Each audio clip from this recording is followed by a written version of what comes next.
Day number 1.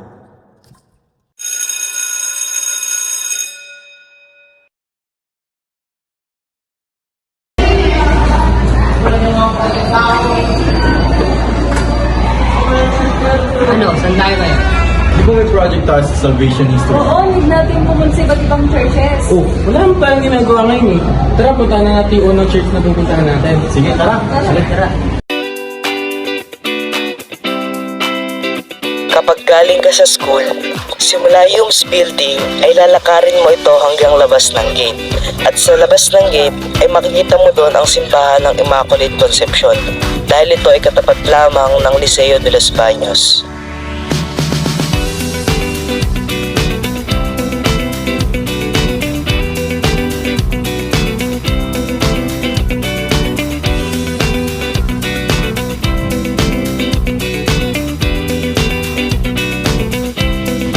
Kapag galing ka ng National Highway ay maaari kang bumaba ng Central Elementary School o kaya naman maaari kang bumaba mismo sa tapat ng Immaculate Conception.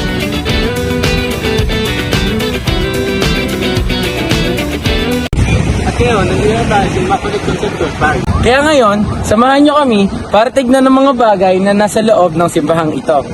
Tara! Ito ang harapan ng simbahan ng Immaculate Conception. At sa pagpasok namin sa simbahan ay nilibot namin ang bawat sulok nito. Tiningnan namin ang mga bagay na nakapaloob sa simbahang ito.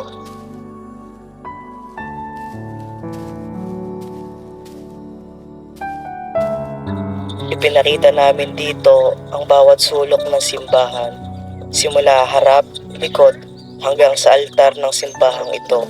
Pinakita rin namin ang mga bagay na nasa loob nito.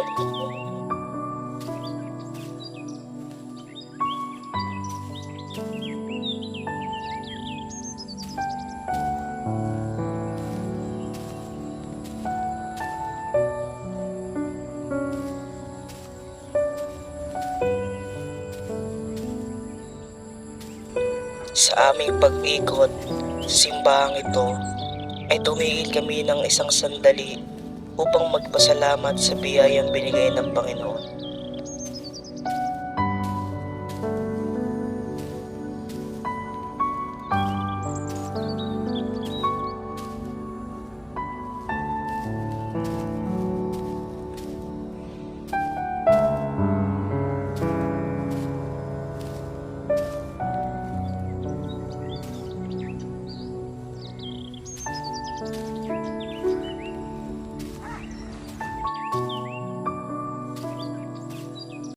Day number 2. Pwede kang sumakay sa jeep na UP Gate o kaya naman kung may sariling sasakyan ay maaari kang pumunta dito. Ito ay malapit sa Vega.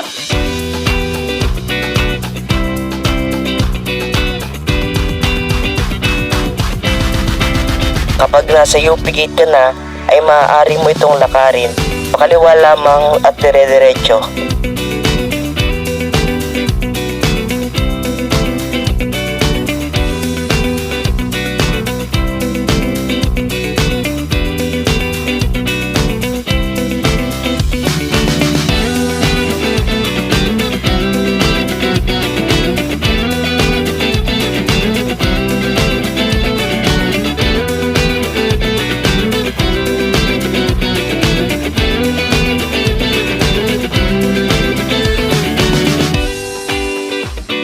Ngayon, nandito kami sa St. Teresa's of the Child Jesus Parish.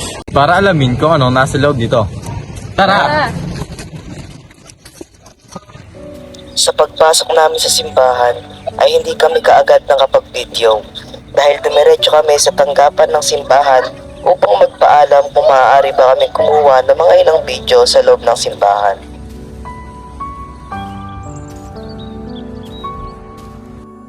Kami ay pinayagan at pinaalalahanan lamang na huwag maingay sa loob ng simbahan at huwag aapak sa altar.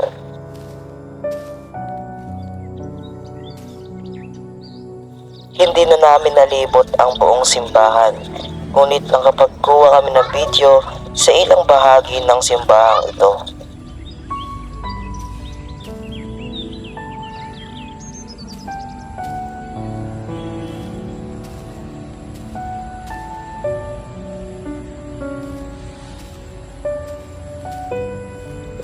Kagaya sa ginawa namin sa mga naunang simbahan, kami ay nagbigay ng isang sandali upang magpasalamat sa mga biyayang narating sa amin.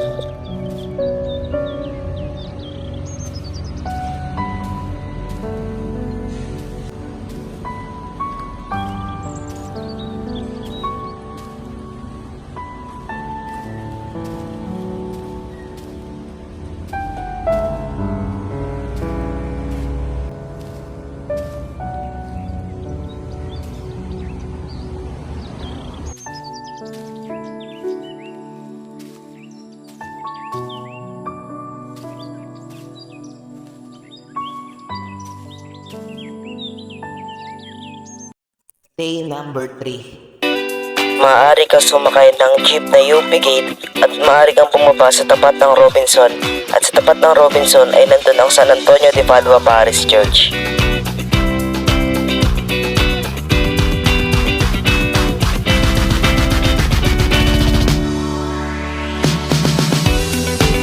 So ngayon guys, nandito tayo sa San Antonio de Padua Parish Church.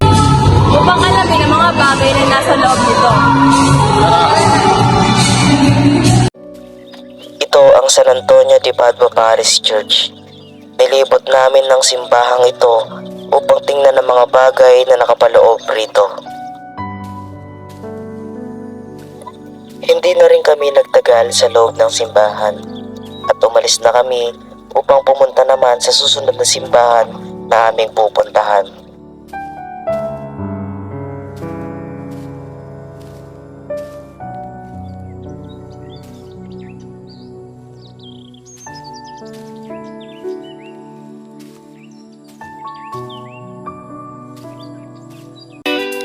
Ngayon ay papunta na kami sa simbahan na susunod namin pupuntahan. Maaari kayong sumakay sa jeep na San Pablo at bumaba mismo sa Kalawan.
So nandito po ngayon tayo sa San Isidro Labrador Parish Church, and Ngunit sa kasamaang palad po ay ito ay sarado.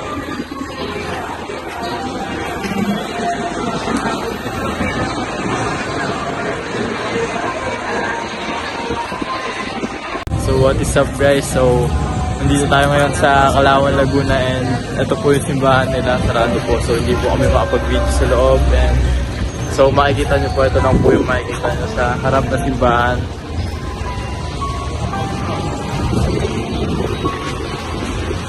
Ayun lang po, thank you, peace.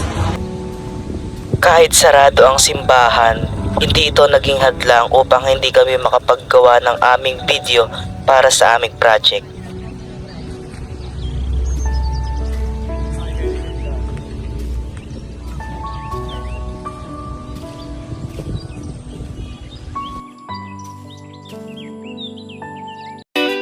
Ngayon ay papunta na kami sa huling simbahan na aming pupuntahan.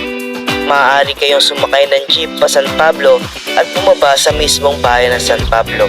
Ang aming huling simbahan na pupuntahan ay katabi lamang ng Liceo de San Pablo.